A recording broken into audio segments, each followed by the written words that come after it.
Hi,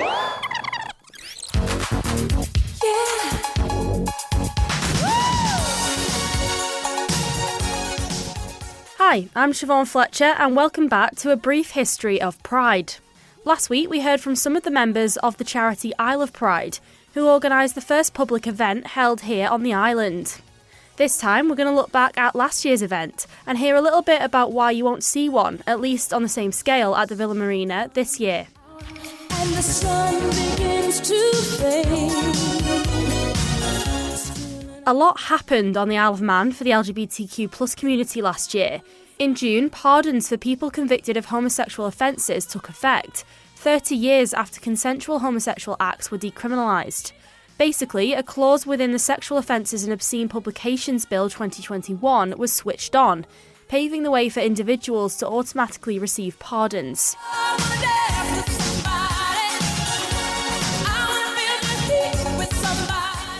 A disregard process was also established to allow people to apply to have previous convictions wiped from their criminal record.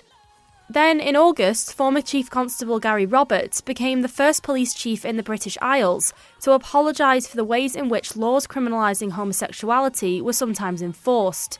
It followed repeated calls from campaigners such as Alan Shea for him to do so. Mr Roberts wrote a 5-page letter to the Isle of Pride charity, which highlighted the institutionalised approach of the police force at the time. He described the document as being in many ways the most difficult letter he's ever had to write in a lifetime of public service. I got our Lewis Foster to voice an extract for you. It is clear to me that I should do what is necessary to try to help draw a line under the past so that older members of the gay community and their families and friends can begin to see the constabulary for what it is now, not from what some of them personally experienced many years ago, but from what it does now every day of the year. It's a matter of deep and lasting regret to me that people in our community, some of whom were criminalised because of their sexuality, feel that the way the police treated them was so profoundly wrong as to make them feel fear, distrust, or even hate the constabulary. Whilst I cannot apologise for the act of enforcing the law, I can and will apologise for the way that law was sometimes enforced. That apology was welcomed by the community here, including Alan Shea, who fought so hard to make it happen. I've been pushing for this since after the campaign. A couple of years after that, then I started campaigning a lot on my own and with a few others, getting this apology. One, because my home was watched by the police outside here. So people would stop coming into my home. My home was raided by the police, looking for Mad Dog McGee. It was now already terrorists. And you even checked, in those days we had not modern freezers, but we had little box freezers. And they even looked in that. They looked in everything. I said to myself, but we won't be in there. It's too small. And then your phone's tapped constantly. So I wanted this apology, not just because of what happened to me. People lost children. People lost parents. You know what I mean? And some of these men had children too. They were bisexual. And, you know, this apology is for everybody. I was happy it's been given. Gary Roberts, you know, has done a good thing because he's the first chief constable in the British Isles to issue an apology. So one, the Isle of Man has jumped forward. Now in the United Kingdom, they are now trying to do what I've done, getting police to apologise for what they did. More recently, Alan spoke at the launch of a new campaign. He appeared via video link into an event held in the House of Lords. The hashtag #ApologiseNow campaign aims to see UK police chiefs follow the island's example. It's been spearheaded by the Peter Tatchell Foundation in memory of TV star Paul O'Grady, who passed away earlier this year.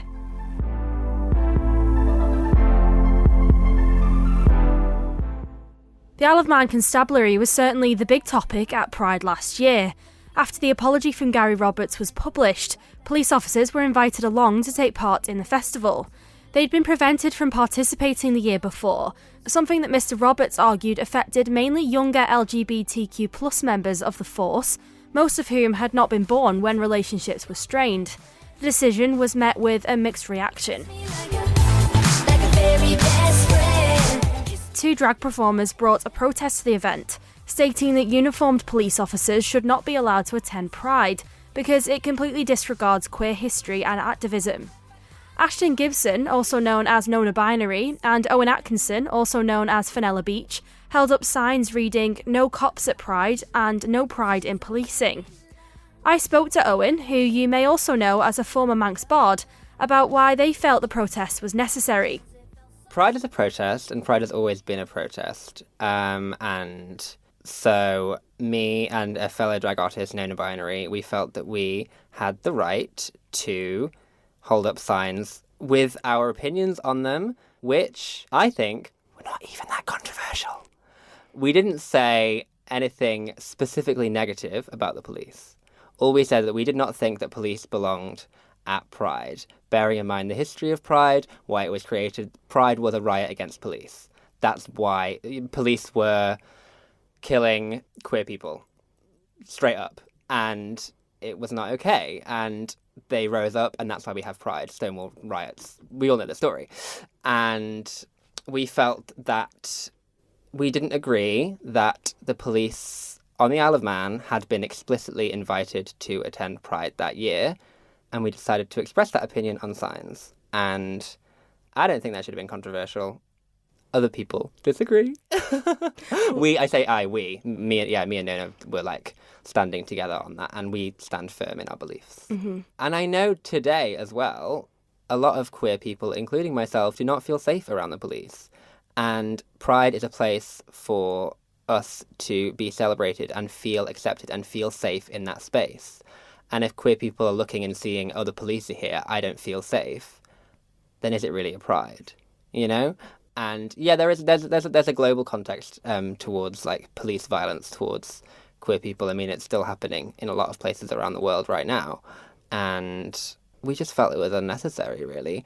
People say, oh, what about queer police officers? Well, I think that queer police officers, should be free to attend Pride, but why do they have to do it in uniform? Why do they have to do it in a uniform that's caused, and that reminds everybody of so much pain for our community? Why do you have to express that in this space? I think that, I think that it would have been very easy to have said, thank you for your apology, and then not explicitly invited the police to Pride. And obviously, with that as well, we can get onto the decision of the idea of who made that decision. The Isle of Pride board at the time, who made that decision, were mostly made up of straight people. And it's like, well, why are you deciding this for us?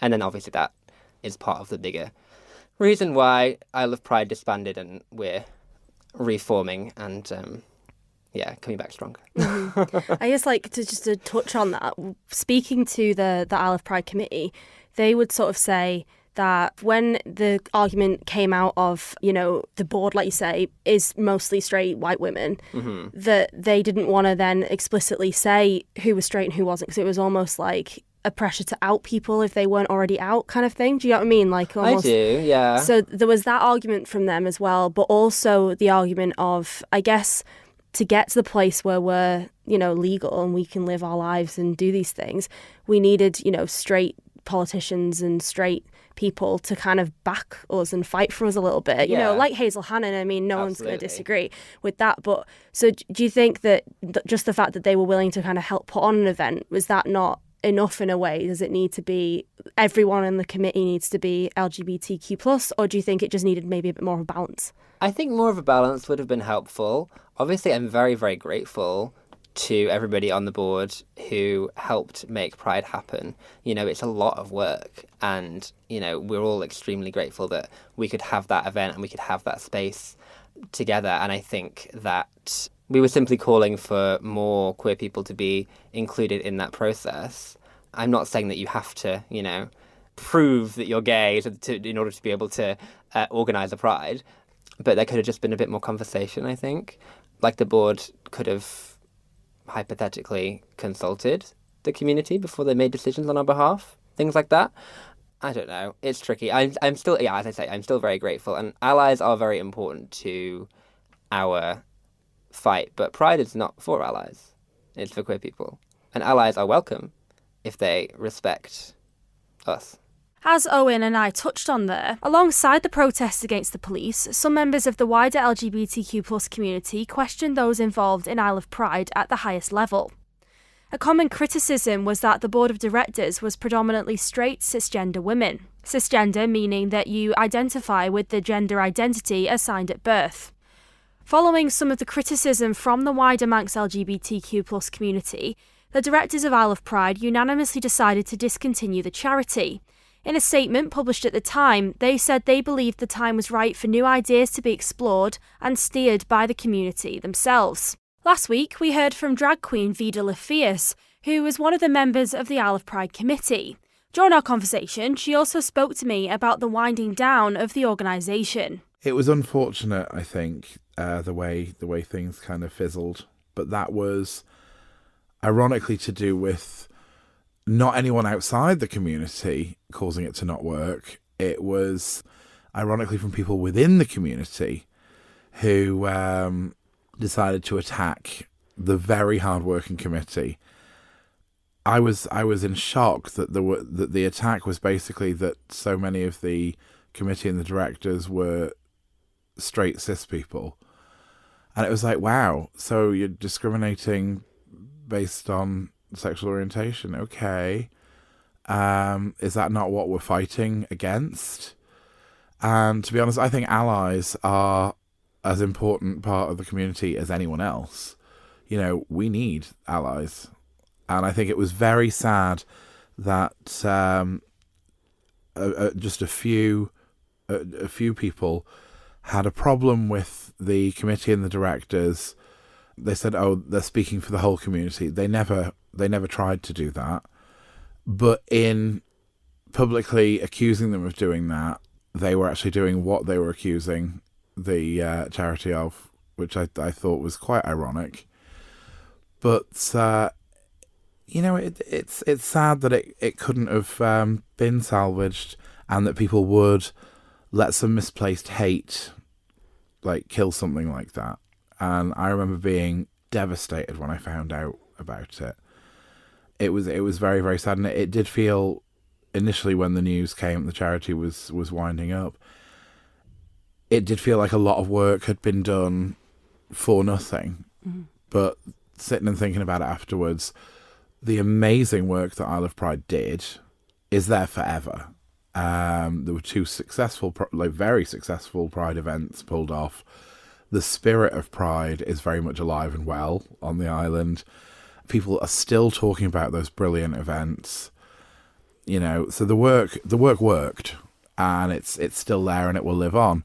Let's just hope we can bring about a next generation and something successful again, and hopefully try and get some of the Isle of Pride people back in, because A, they were amazing, wonderful people, and they had the drive and the skills to make it happen, because there's a lot of skilled work goes into putting something like that together. You can't just randomly decide, hey, I want to make a Pride. When you're putting together a charity and an organisation, there are certain skills that you need, and the old group had them in abundance, all these brilliant skills, great minds, and just sheer grit and determination to make it happen. Mm-hmm. And I often think that those who can do, and those who can't moan behind people's backs.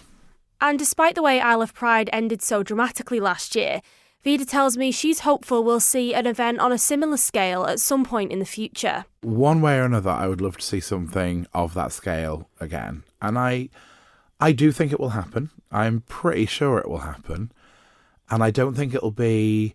It's not going to be this year, but I don't think it's going to be that far away. I think, you know, there's enough people that want it to happen, and I'm willing to get involved, you know, with anything I can.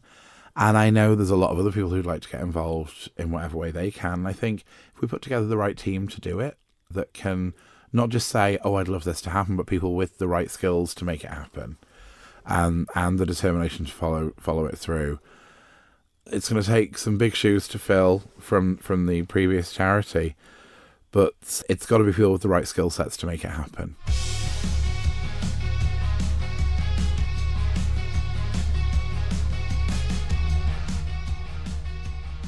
Elsewhere, last year's Pride event platformed an issue still facing the Manx gay community: the inability to donate blood.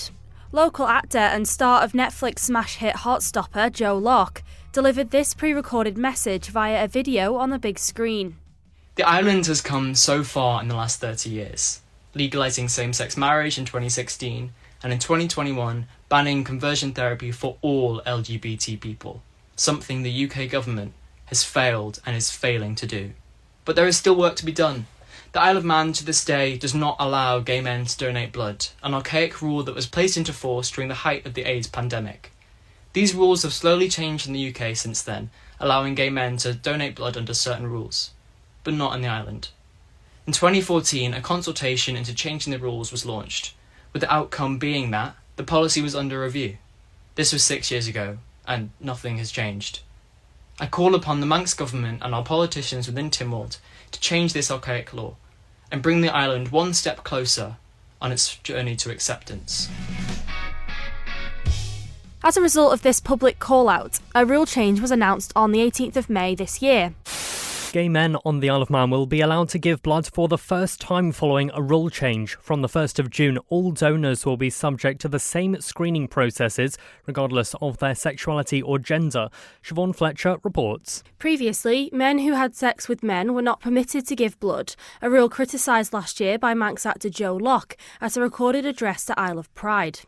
The Department of Health and Social Care and Manx Care say they have now updated the screening criteria based on the latest evidence relating to blood donation and sexual behaviour presented by the FIR steering group, making the process more inclusive. It adds the screening questions have also been redesigned to ask all potential donors about recent illnesses, medications, travel or sexual activities that may prevent them from donating. A safety check, it assures, is confidential and ensures donors are fit to give blood and it's safe for patients to receive. When I sat down with some of the Isle of Pride organisers, Claire Barber and Jane Poole-Wilson, they said that it was important to platform issues like this. It would be fair to say that there had been work previously, because I know certainly that Alex Allinson, for example, as a backbencher, put questions in on that topic. It's certainly something that I had, chased within health. But I think having someone of that high profile at an event of that size call something out, unquestionably focuses the mind. So there was work going on behind the scenes. And I'm not suggesting that just because someone says something we can suddenly do things lots quicker. But there's it certainly perhaps changes priorities a little bit, because it shows just the level of feeling there is behind something. And that was clear. As you say, there may well be some people who hadn't realised that inequality still existed here, where it had been resolved in the UK, for example. And actually the fact that there had been work going on behind the scenes, I think, will have made that easier to resolve. But certainly I thought it was just great to see the press release go out only a couple of weeks ago that suddenly, we've resolved, we've recognised that issue's there. Mm-hmm. It's been given a huge amount of, centre stage profile by someone who's using their platform to influence in a really positive way, in the way Joe Locke did for Pride. And there's an end result. And I think that's, it almost encapsulates for me what Pride has been about, is giving a really high profile voice to an issue in a really constructive way, and then seeking to deliver the change that's been requested. And there are still things that need doing. So I think that's what I always kept fresh in my mind.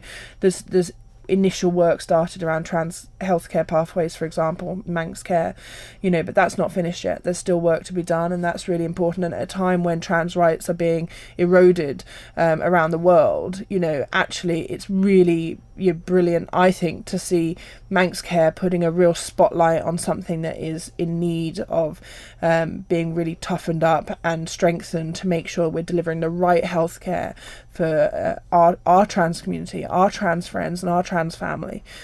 So, there are other things. We've talked about hate crime, as you say. I know there will be other inequalities that will come to light, but if we can shine a light on them and we can then lead to change, then actually, for me, Pride's serving its purpose.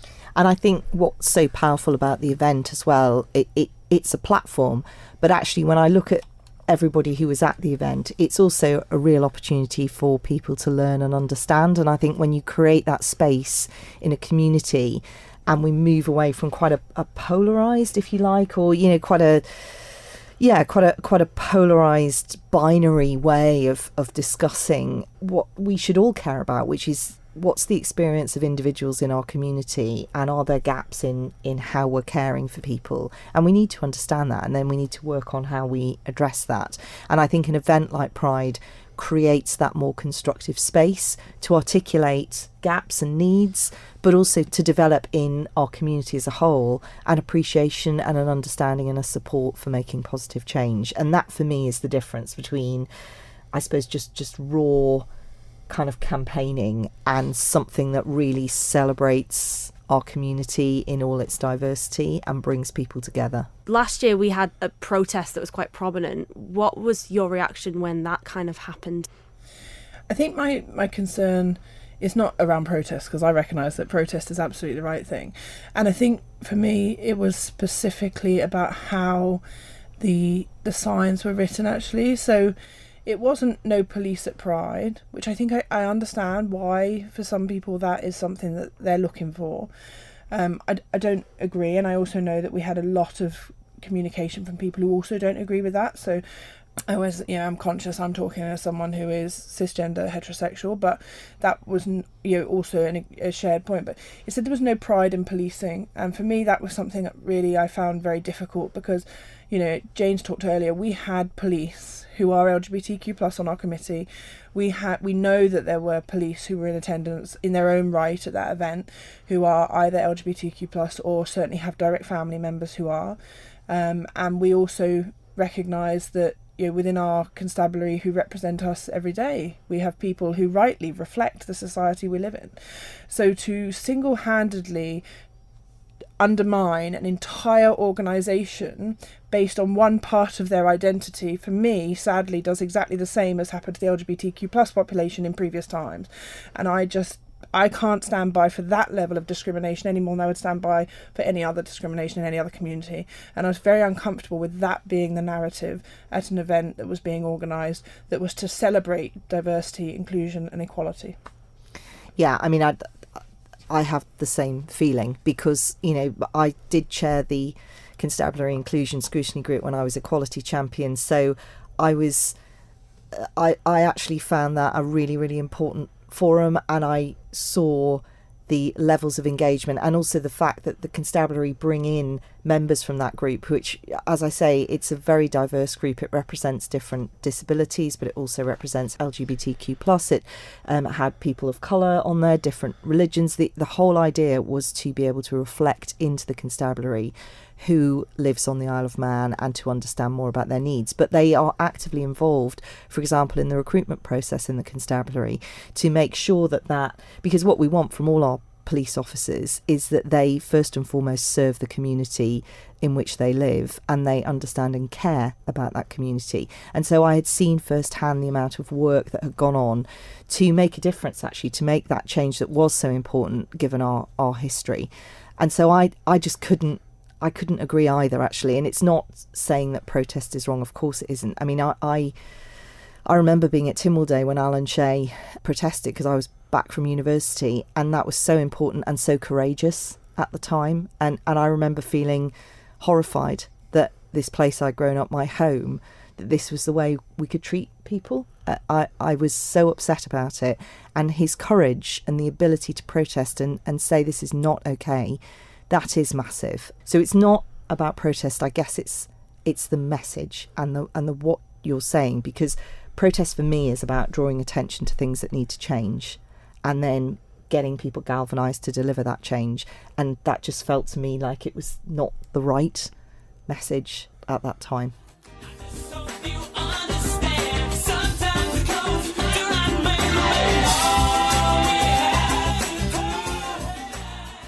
You've been listening to the fourth instalment of a special series exploring the history of Pride right here on Manx Radio. Next week, we'll be looking at why we still need Pride, both here and around the world. We absolutely need Pride, as long as, queer people don't feel safe on the streets, as long as queer kids don't feel safe coming out to their parents, we still need Pride. When you're actually discussing with people online, that very quickly becomes something apparent when you say, like, what's your problem with drag queens?